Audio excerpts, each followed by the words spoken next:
হরে কৃষ্ণ কৃষ্ণ কৃষ্ণ হরে হরে, হরে Ram Ram Ram Hare Hare. Devotional Munna চ্যানেলটির আরও একটি নতুন ব্লগে আপনাদের সবাইকে সুস্বাগতম। জয় ভগবান নৃসিংহদেবের জয়। নৃসিংহ চতুর্দশী তথা নৃসিংহ জয়ন্তী 2024 চলে এসেছে। তো এই বছরের নৃসিংহ জয়ন্তী 2024 কবে? আসছে 22শে মে 2024 বুধবার অনুষ্ঠিত হচ্ছে নৃসিংহ চতুর্দশী। এই ব্লগে আমি আপনাদের সাথে আলোচনা করতে যাচ্ছি নৃসিংহ চতুর্দশী বা নৃসিংহ জয়ন্তী কী। এবছরে নৃসিংহ জয়ন্তী কবে হবে?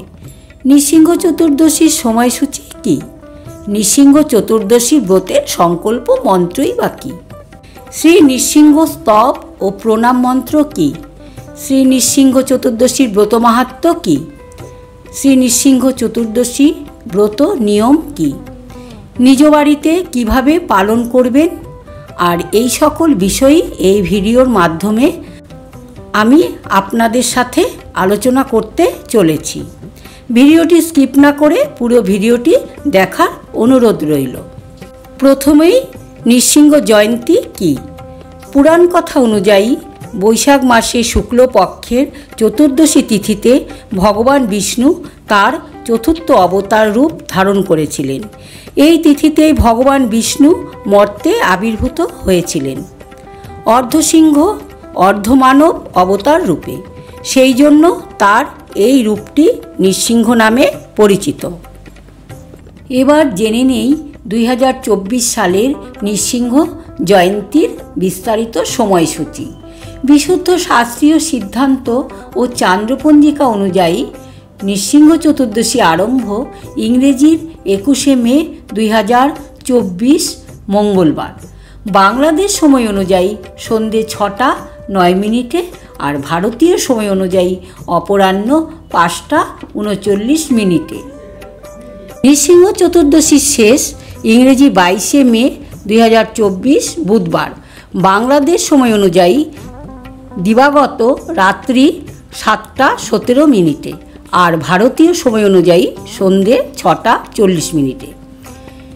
নৃসিংহ চতুর্দশীর উপবাস ইংরেজি 22শে মে 2024 বুধবার। নৃসিংহ চতুর্দশী পালনের সময় যেহেতু ভগবান নৃসিংহদেব সূর্যাস্তের সময় আবির্ভূত হয়েছিলেন এবং সেই কারণে এই সময়েই বিশেষভাবে পুজো অর্চনা করে পালন সম্পন্ন করতে হয়। তাই ইংরেজি 22শে মে 2024 বুধবার পালন করতে হবে। নৃসিংহ চতুর্দশী ব্রতের সংকল্প মন্ত্র। শ্রী নৃসিংহ মহাভীম দয়াং কুরু মম পরি অদ্যাহংতে বিধাস্বামী ব্রতং নির্বিঘ্নতা নয়। হে শ্রী নৃসিংহ, হে মহাভীম, আমার উপর দয়া প্রকাশ করুন। অদ্য আমি আপনার ব্রত আচরণ করিব, নির্বিঘ্নে সম্পন্ন করুন। শ্রী নৃসিংহ স্তব ও প্রণাম মন্ত্র। জয় নৃসিংহ, শ্রী নৃসিংহ, জয় জয় শ্রী নৃসিংহ, উগ্রং বীরং মহাবিষ্ণুং জ্বলন্ত সর্বত মুখম। এবার আমরা জেনে নেব বৈশাখ মাসে শুক্লপক্ষে চতুর্দশী তিথিতে অনুষ্ঠিত নরসিংহ চতুর্দশীর ব্রত মাহাত্ম্য এবং এই ব্রত পালন করলে কী ফল লাভ করা যায়। সনাতন হিন্দু ধর্মে অশুভ শক্তির উপর সবসময় জয় হয়েছে শুভ শক্তি। দুষ্টকে দমন করতে এবং শিষ্টকে পালন করতে ভগবান শ্রীহরির যুগে যুগে নানা অবতারে অবতীর্ণ হয়েছেন। এই রকমই একটি অবতার হল নরসিংহ অবতার। এই অবতারে ভগবান শ্রী বিষ্ণু তার ভক্ত প্রহ্লাদকে রক্ষা করেছিলেন এবং দৈত্যরাজ হিরণ্যকশিপুকে হত্যা করেছিলেন। দুষ্টকে দমন করে শিষ্টকে পালন করেছিলেন। মানব শরীর এবং মাথা ছিল সিংহের।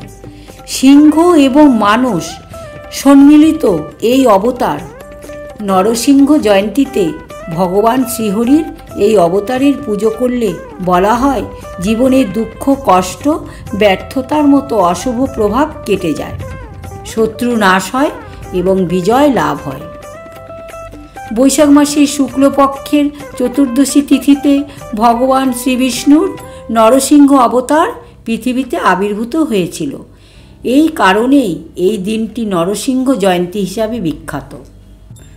নরসিংহ জয়ন্তীতে ভক্তরা সূর্যোদয়ের আগেই স্নান সেরে নেন এবং পরিষ্কার পরিচ্ছন্ন বস্ত্র পরিধান করেন। নরসিংহ জয়ন্তীর দিনে মাতা লক্ষ্মী এবং নরসিংহ দেবের একটি বিশেষ পুজোর আয়োজন হয়।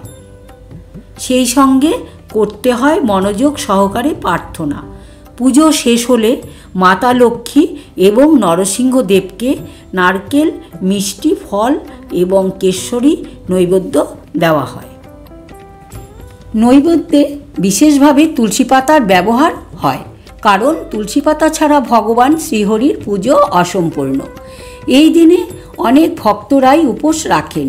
এই উপোস নরসিংহ জয়ন্তীতে শুরু করে পরের দিন সকালে সূর্য ওঠা পর্যন্ত চলে। অনেকটা একাদশী ব্রতের মতোই পালিত হয়। নরসিংহ জয়ন্তীর পুজো উপোস চলাকালীন সময়ে গমের খাবার খেতে নেই এবং দানা শস্যও খাওয়া যাবে না। সর্বদা নরসিংহদেবের বন্দনা হেতু মন্ত্র উচ্চারণ করা হয়। এই দিনে দুস্থ ব্যক্তিকে তিল, পোশাক, খাদ্য এবং ধাতু দান করা অত্যন্ত পবিত্র বলে মনে করা হয়। হিন্দু শাস্ত্র অনুসারে অশুভের উপর শুভের জয়ের কাহিনী হল নরসিংহ জয়ন্তী। ঋষি কাশ্যপের 2 সন্তান ছিল। তাদের নাম ছিল হিরণ্যকশ্যপ এবং হিরণাক্ষ। 2 ভাই ভগবান ব্রহ্মাকে সন্তুষ্ট করার জন্য কঠোর তপস্যায় মেতে উঠেছিলেন এবং ব্রহ্মা তুষ্ট হয়েছিলেন তাদের তপস্যাতে। তাদের বরও প্রদান করেছিলেন। এই বর প্রদান করার ফলে পৃথিবীতে প্রায় কোনো জীব বা কোনো অস্ত্র, এমনকি কোনো দেবতারাও তাদের হত্যা করতে পারবেন না, এমনটাই বর তারা পান। এই বর পেয়ে 2 ভাই মিলে ব্রহ্মাণ্ড দাপাতে শুরু করেন। যুদ্ধ এবং নির্বিচারের হত্যা চলতে থাকে। ব্রহ্মার সকল সৃষ্টি নষ্টও করতে থাকেন, এমনকি স্বর্গের দিকেও তাদের নজর যায়। অবশেষে শ্রী বিষ্ণু বরাহ অবতার ধারণ করে হিরণাক্ষকে হত্যা করেন। অন্যদিকে হিরণ্যকাশ্যপের একটি সন্তান হয়েছিল, যার নাম ছিল প্রহ্লাদ। প্রহ্লাদ ছিলেন ভগবান শ্রীহরির পরম ভক্ত। ফলে হিরণ্যকাশ্যপ তার সন্তানের উপর প্রবল ক্রুদ্ধ ছিলেন এবং তাকে হত্যা করার জন্য সর্বদাই উদ্যত থাকতেন। নানাভাবে প্রহ্লাদের জীবন শেষ করার জন্য চেষ্টা করেছিলেন তার পিতা, কিন্তু প্রতিবারই ভগবান বিষ্ণুর নাম জপ করার কারণে আশ্চর্যজনকভাবে প্রহ্লাদের প্রাণ বেঁচে যায়। হিরণ্যকাশ্যপ এমনকি তার শিশু সন্তানকে জ্যান্ত জ্বালিয়ে দেওয়ারও চেষ্টা করেন, কিন্তু সেবারেও সে রক্ষা পেয়েছিল ভগবান শ্রীহরির কৃপায়। সে প্রহ্লাদকে বলে বিষ্ণুর অস্তিত্বের প্রমাণ দিতে। প্রহ্লাদ জানায় ভগবান বিষ্ণু সর্বত্র বিরাজমান, এমনকি রাজপ্রাসাদেও স্তম্ভেও তিনি উপস্থিত। হিরণ্যকাশ্যপ অত্যন্ত অহংকারের সঙ্গে রাগে বশবর্তী হয়ে স্তম্ভকে আঘাত করেন। সঙ্গে সঙ্গে সেই স্তম্ভ ভেঙে প্রকট হয় ভয়ঙ্কর দর্শনের নৃসিংহ অবতার। নিজের নখ দিয়ে সে হিরণ্যকাশ্যপকে বধ করেছিল। কোনো অস্ত্র ছাড়াই পৃথিবীতে আবার শান্তি নেমে এসেছিল। নরসিংহ অবতারে ভগবানের আবির্ভাবের দিনটি অত্যন্ত শুভ বলে মনে করা হয়ে থাকে। ভগবান বিষ্ণুর 4র্থ অবতার হল নরসিংহ অবতার। ভগবান নৃসিংহর পুজোর জন্য চন্দনের বিশেষ ব্যবহার হয়। কথিত আছে পদ্মপুরাণ অনুযায়ী ভগবান বিষ্ণুর এই অবতার যেহেতু রুদ্র অবতার, তাই এই পুজোতে চন্দনের ব্যবহার হয়। ভগবানকে শীতল করার জন্য, শান্ত করার জন্য ব্যবহার হয় চন্দনের। এছাড়া বলা হয় চন্দনের ব্যবহারে পাপ মুক্তিও ঘটে। এই দিন সকালে গঙ্গা জল মিশিয়ে বৈদিক মন্ত্র উচ্চারণ সহযোগে মাটি, গোবর, আমলকি, তিল দিয়ে পাপের শান্তির জন্য স্নান করতে হয়। এরপর সমস্ত ঘরে গঙ্গা জল ছিটিয়ে বিষ্ণুর নরসিংহ অবতারের পুজো শুরু হয়। পুজোর আগে পুরো দিন উপোস থাকতে হয়, এবং শ্রদ্ধা ও সামর্থ্য অনুযায়ী ভক্তরা দানের সংকল্পও করে থাকেন।